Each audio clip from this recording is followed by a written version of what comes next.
Hello students, स्वागत है आपका अपने चैनल मेरा स्कूल पर। क्या आप 5वीं कक्षा में पढ़ते हैं? तो यह वीडियो आपके लिए है। आज हम लेकर आए हैं आपके लिए 5वीं कक्षा की इंग्लिश की बुक मैरीगोल्ड का परिचय। तो आइए जानते हैं इसमें क्या क्या है और हमें क्या क्या पढ़ना है।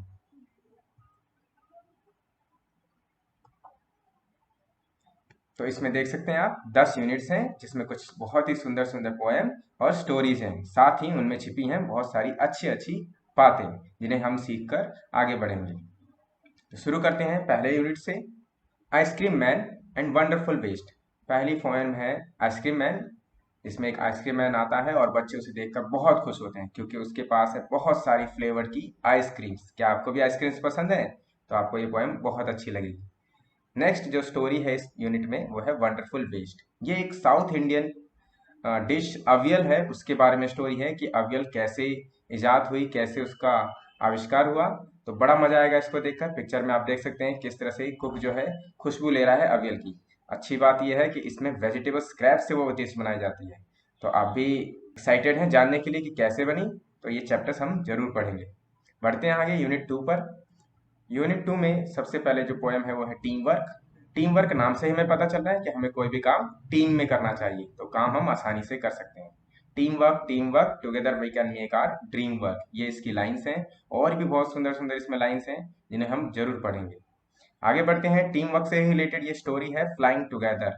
ये आपने शायद स्टोरी सुनी हो, फ्लाइंग टुगेदर, जिसमें कुछ पक्षी होते हैं गीज। वो शिकारी के जाल में फंस जाते हैं और बड़ी समझदारी से फिर उससे बाहर आते हैं। तो ये भी देखने में आपको बहुत मजा आएगा। हम कहानी को पूरी तरह से पढ़ेंगे और इसमें क्या मॉरल छिपा है वो भी जानेंगे। बढ़ते हैं आगे यूनिट 3 पर। यूनिट 3 में भी एक पोएम और एक स्टोरी है। पहली जो पोएम है वो है माई शैडो। तो माई शैडो आप जानते हैं, शैडो किसे कहते हैं? हमारी परछाई। हमारी परछाई को लेकर ये पोएम बनाई गई है कि हमारी परछाई हमेशा हमारे साथ रहती है। कब तक? जब तक हमारे सामने रोशनी या हमारे ऊपर लाइट होती है। इसी तरह से हम जब भी अपने बेड में जाते हैं तो हो सकता है हमसे पहले हमारी परछाई यानी शैडो चली जाती है। तो बड़ी इंटरेस्टिंग है कुछ कुछ बातें, वो इस हम पोएम में जानेंगे और एंजॉय करेंगे। आगे बढ़ते हैं। जो स्टोरी है रॉबिन्सन क्रूसो डिस्कवर्स अ फुटप्रिंट। रॉबिन्सन क्रूसो एक आदमी था जो कि अपनी नाव खराब हो जाने की वजह से एक आइलैंड पे फंस जाता है, और वहां उसे एक अजीब सा बड़ा सा फुटप्रिंट दिखाई देता है, जिसे देखकर वो डर जाता है। तो क्या भी आप ना जानना चाहेंगे कि आगे क्या होता है? तो वेट करिए, इस चैप्टर को हम जरूर पढ़ेंगे और हम जानेंगे कि आगे क्या हुआ। बढ़ते हैं आगे यूनिट 4 पर। इसमें पहली जो पोएम है वो है क्राइम। क्राइम, अक्सर हम रोते हैं, मम्मी गुस्सा कर देती हैं, पापा डांट देते हैं। बहुत सारी वजह होती है जिनकी वजह से हम रोते हैं। कई बार हमारी फेवरेट चीज नहीं मिलने पर हम रोते हैं। लेकिन रोने के बाद क्या होता है? जो लास्ट ईयर होता है उसके बाद हम खुश होते हैं। तो इस पोएम में यही बताया गया है कि अगर आप रोते हैं उसके बाद जाइए, स्प्लैश कीजिए, आप नहाइए और देखिए आपको कितना अच्छा लगेगा। पोएम पढ़ के और मजा आएगा। फिर बढ़ते हैं हम आगे माई एल्डर ब्रदर। तो हो सकता है आपके घर में भी कोई एल्डर ब्रदर या एल्डर सिस्टर हो। उनके साथ रहते हैं, आपको उनका व्यवहार कैसा लगता है? उनसे आपको बहुत सारी चीजें सीखने को मिलती हैं। अक्सर मम्मी पापा उनसे आपको कंपेयर भी करते होंगे। तो लेकिन इससे ज्यादा हमें परेशान होने की जरूरत नहीं है। ज्यादातर कंपैरिजन हमारे अच्छे के लिए होता है, लेकिन फिर भी हमें अपने बड़ों से बहुत कुछ सीखना चाहिए।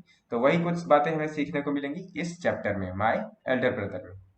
बढ़ते हैं आगे यूनिट 5 पर। यूनिट 5 में जो पहली पोएम है the lazy frog. The lazy frog में देख सकते हैं आप, पिक्चर के अंदर एक फ्रॉग है लेटा हुआ है। वो हमेशा लेजी, लेजी नाम ही है, आलसी, हमेशा आलसियों की तरह एक लकड़ी के लॉग पर लेटा रहता है हमेशा। और कोई आए जाए उसको कोई फर्क नहीं पड़ता, ना वो किसी के लिए काम करता है ना अपने लिए काम की जल्दी करना चाहता है। तो इंटरेस्टिंग है ये भी, क्योंकि उसमें बहुत सारी बातें आपको सीखने को मिलेंगी कि हमें लेजी रहना चाहिए या नहीं। आगे बढ़ते हैं। रिप वैन विंकल ये स्टोरी है। इसमें रिप वैन विंकल एक आदमी होता है जो कि पूरे गांव में फेमस होता है, लेकिन ये भी लेजी होता है। और इस लेजीनेस की वजह से ये एक ऐसी जगह भी फंस जाता है जहां से वो बहुत सालों बाद वापस आता है। तो देखिए वो ऐसा कैसे होता है और कहाँ वो फंस जाता है, वो हम इस चैप्टर में जानेंगे। बढ़ते हैं आगे यूनिट 6 पर, जिसमें एक पोएम है क्लास डिस्कशन। तो आप भी क्लास में जब होते हैं तो क्लास में बहुत सारे डिस्कशन चलते हैं। कई बार टीचर के ना होने पे डिस्कशन होती है और कई बार टीचर के सामने। तो ऐसे ही टीचर के सामने कुछ डिस्कशन होती है, जिसमें एक बच्ची है जेन, आपकी तरह ही क्लास में पढ़ती है वो जेन। और लेकिन वो कभी डिस्कशन में पार्टिसिपेट नहीं करती, वो अक्सर चुप ही रहती है। तो ऐसा क्यों है ये हम पोएम को पढ़ेंगे तो पता चलेगा। बात करते हैं नेक्स्ट स्टोरी की, the talkative barber. Talkative means होता है बहुत बात करने वाला, बातूनी, चैटर बॉक्स भी बोल सकते हैं हम। तो ऐसा बार बार जो हमेशा बात करता रहता है, अपना काम करने के बजाय वो अपना काम छोड़ के बात ही करने लग जाता है। एक बार उसे राजा के पास बुलाया जाता है उसके बाल काटने के लिए, शेविंग करने के लिए, लेकिन वो अपना काम अधूरा छोड़ देता है। और उसके बाद क्या होता है अभी नहीं, हम पढ़ेंगे इस स्टोरी में। बढ़ते हैं आगे यूनिट 7 पर। यूनिट 7 में सबसे पहले जो पोएम है वो है टॉपसी टर्वी लैंड।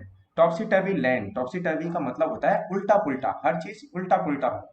अब क्या आपको अजीब नहीं लगेगा कि सड़क पर अचानक बोट चलने लग जाए और समुद्र में बसें चलने लग जाए? तो इसी तरह का कुछ ये लैंड है जहाँ पे सब कुछ उल्टा पुल्टा होता है। उसके बाद आते हैं हम गुलिवर्स ट्रैवल। ये स्टोरी है, यह शायद आपने स्टोरी सुनी भी होगी। ये एक ऐसे आदमी की स्टोरी है जो कि एक ऐसी जगह पहुंच जाता है जहाँ पे इससे बहुत बड़े बड़े लोग रहते हैं और ये बहुत ही उनके आगे बौना होता है, छोटा होता है, डाफ होता है। तो बड़ा मजेदार है ये भी, और इससे रिलेटेड को एक दो फिल्म भी बनी है। तो जब हम चैप्टर पढ़ेंगे तो मैं पूछूंगा आपसे कि वो कौन सी फिल्म है, तब तक के लिए आप ढूंढ के रखेंगे। आगे बढ़ते हैं यूनिट 8 पर। यूनिट 8 में है no buddies friend. No buddies friend, ऐसा कोई जिसका कोई फ्रेंड नहीं है। क्या आप भी ऐसे हैं जिसका कोई फ्रेंड नहीं है? ऐसा होना तो बहुत गलत है ना। हमारे फ्रेंड्स होते हैं और होने भी चाहिए। हमें उनके साथ खेलना, पढ़ना और बहुत सारी चीज़ें करना अच्छा लगता है। लेकिन इसमें नो बडीज फ्रेंड वो बच्चे हैं, ऐसा क्यों है? क्योंकि वो अपनी कोई भी चीज़ें शेयर नहीं करना चाहते। तो ये तो बहुत गलत बात है। पोएम को पढ़कर हम पता करेंगे कि क्या क्या चीज़ें करने से हम नो बडीज फ्रेंड्स हो सकते हैं। हमें नो बडीज फ्रेंड नहीं बनना है। बढ़ते हैं आगे। The little bully. The little bully, bully means होता है जो कि सबको परेशान करे, और लिटिल मीन्स छोटा बच्चा। तो हो सकता है आपकी क्लास में भी कोई ऐसा बच्चा हो जो लिटिल बुल्ली हो, जो सबको परेशान करता हो, सबको टीज करता रहता हो। वैसे ही एक बच्चे की स्टोरी है ये, हरी। हरी जो है सबको तंग करता रहता है, लेकिन लास्ट में उसको भी कोई सबक सिखाता है। तो क्या आप जानना चाहेंगे कि कौन सबक सिखाता है? तो हम पढ़ेंगे इस चैप्टर को, तब जानेंगे। बढ़ते हैं आगे यूनिट 9 पर। सिंग अ सॉन्ग ऑफ पीपल। ये एक पोयम है जिसमें शहरी लाइफ यानी सिटी की लाइफ कैसी होती है, बहुत भाग दौड़ वाली, बहुत बिजी, और उसी के कंपैरिजन में हम गांव में देखते हैं कि बहुत शांति रहती है। तो दोनों लाइफ को कंपेयर करेंगे और इस पोयम को पढ़ के बहुत मजा भी आएगा। बढ़ते हैं यूनिट 10 पर। यूनिट 10 में सबसे पहले एक पोयम है मालू भालू। नाम से पता चल रहा है हमें ये एक बियर की पोयम है, जिसमें एक छोटा लिटिल बियर जो है उसको तैरना सीखना है। वो अपने पेरेंट्स से कैसे तैरना सीखती है ये हम जानेंगे, और उसको मछलियां पकड़ना भी आ जाता है। इसके बाद हु विल बी निंदू, ये स्टोरी है। यहाँ पे निंदू का मतलब होता है राजा। कौन राजा बनेगा? तो ये एक पुराने समय की कहानी है जिसमें राजा एक बच्ची को बनाया जाता है। लेकिन क्यों बनाया जाता है, आखिर क्या खास बात होती है, यह भी हम सीखेंगे इस कहानी के अंदर। तो आई होप आपको सभी यूनिट्स समझ में आ गई होंगी और बहुत इंटरेस्टिंग भी हैं। तो जैसे जैसे हम आगे बढ़ेंगे हम सभी चैप्टर्स को कवर करेंगे, सभी सॉल्यूशन को कवर करेंगे और रीडिंग करना भी सीखेंगे। तो बने रहे अपने इस चैनल के साथ, मेरा स्कूल, और पढ़ते रहिए ऑनलाइन और सीखते रहिए बहुत सारा। तो मिलते हैं अगली वीडियो में, तब तक के लिए बाय बाय।